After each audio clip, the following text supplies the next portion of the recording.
A 50th anniversary celebration was also held in Moscow. And thanks to Max Petrov, who's the son of Russian Summit Series player Vladimir Petrov, we can show you video and interviews from that gala. And Alex, as we do that, narrate what we're watching.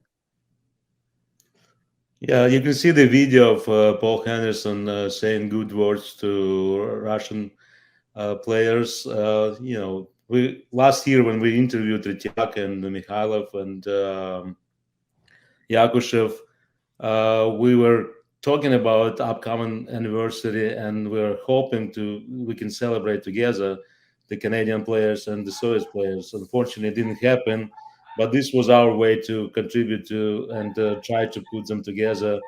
And you can see Paul Henderson talking about it. And in next video, you will see Tretiak reflected on that episode also. So here's Tretiak is explaining the previous episode and saying good words to Canadian players. Unfortunately, it was in Russian and we didn't translate it yet, but you can see him talking. And in the room, it was remaining players of the Soviet team, plus it was children and wives. One of the table was a wife of Babrov, the coach Vsevolod Babrov. Max Petrov was there as a son, and here you see the remaining players in anniversary jerseys.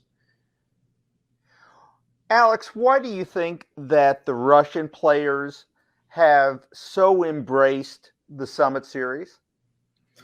As previous guest told us, and she mentioned, the sports, even they compete on a track or on a arena on ice.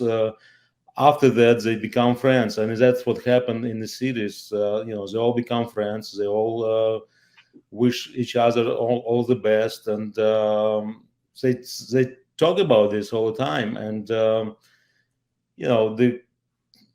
the system is one thing, but people, it's a different things, like Anne said also. And we're all the same. We want the same things to happen to our family, to our kids and grandchildren, and hopefully we'll still have time to get together and celebrate at one point. And we do have, with subtitles at the bottom, a couple of the Soviet superstars talking at the event. So I'm going to share that video right now. Я всегда был человек с юмором, но когда я на площадке, юмор я оставляла в раздевалке. Поэтому я старался и стараюсь не меняться. Поэтому... Но мне понравилось, что хоть с юмором меня канадцы помнят. Это под эгидой Федерации хоккея России. Большое внимание уделяют Федерации пропаганде вообще нашему хоккею. И тем более отмечают такие даты, как суперсерия «Товарищеские игры» 1972 года. Она, до сих пор о ней помнят, о ней знают, они очень много говорят, и правильно, потому что это впервые в истории мирового хоккея встречались канадские профессионалы и любители из Европы. Только после этих игр стали НХЛ, как она, коммерческая закрытая лига, она обратила внимание на Европу и стала приглашать лучших игроков в НХЛ. И тем самым стала намного быстрее развиваться, чем бы она развивалась и варилась в своей кухне между канадцами и американцами. Во-первых, я играл за команду, ЦСКА, в которой 15 человек играли за сборную. Практически это второй состав. Был не очень сильный, но Всеволод Михайлович Бобров сказал, что тебе предстоит значит, играть против канадцев, и много работы будет, да давай поиграй за команду ЦСКА, ослабленную команду ЦСКА. Вот. Но я сказал, что может мне не надо играть, у меня завтра свадьба, поэтому я думал все время о завтрашнем дне, кто меня отпустит или как это все пройдет. И, конечно, а для вратаря очень важно вот концентрация внимания. Оно не было, видно, 8 шайб мне забили, и канадцы сказали, что это самое слабое звено вот, в команде сборной Советского Союза. То есть просто не вовремя они приехали смотреть. Не вовремя приехали, но это, я думаю, хорошо сыграло на нашу мельницу. Но это не такой не хитрый план. Нет, это не хитрый. Нет, так это сложилось. Так сложилось, да. Да. Важность то, что она открыла окно в Северную Америку, потому что мы представляли не только олимпийских чемпионов мира, которым мы являлись, мы представляли всю Европу, весь любительский хоккей, который не признавался в Северной Америке.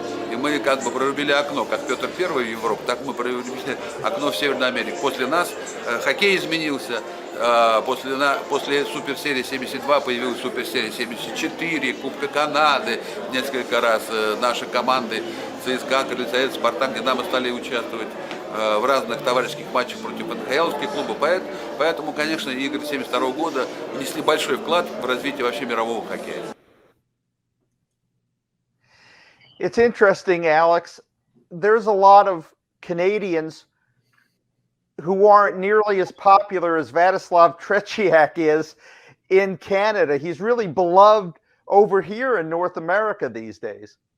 Yes, his first question he was answering referred to the days when Toronto Leaf Scouts came to Moscow before the series, and they look at the game, which he referred to as CSKA and national team. And it was the day before his wedding, so he didn't play well. He let 8 goals in. And that's when Canadian scouters told coaches, the weakest link in the Russian team is a goalie. And, this series is going to be easy for you. You're going to win all 8 games because he can't catch anything. And then he surprised everybody in Montreal. And, we know what happened in the first game. And these are the rings, the 50th anniversary rings Team Russia players were given. And if you don't think they were important, there's Vladislav kissing his ring. Do you know anything else about the event that was held in Moscow, where it was held and so on, Alex? Yeah, this one was held in the Museum of Hockey in Moscow.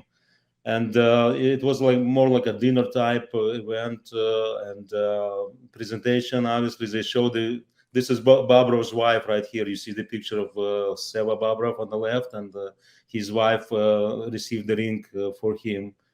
Guy on the right side of Tretiak is Roman Rotenberg, who is vice president of the Russian Federation.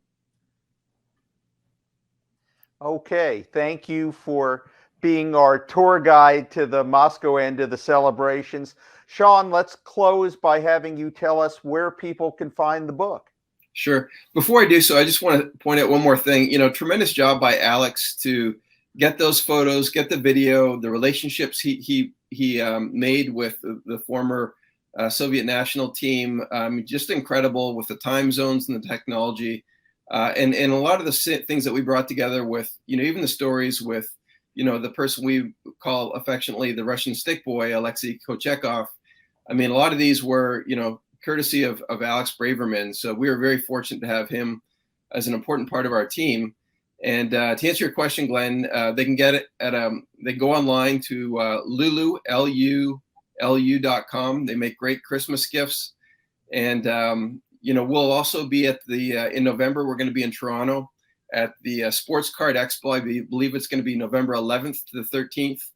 And the final thing to make note of, and Paul's mentioned this before, is we're also going to be part of the DVD box set. So if everybody's following along with the CBC series, our book is going to be a digital component of that when it comes out in sometime around mid-November. So we're really excited and honored to be a part of that as well.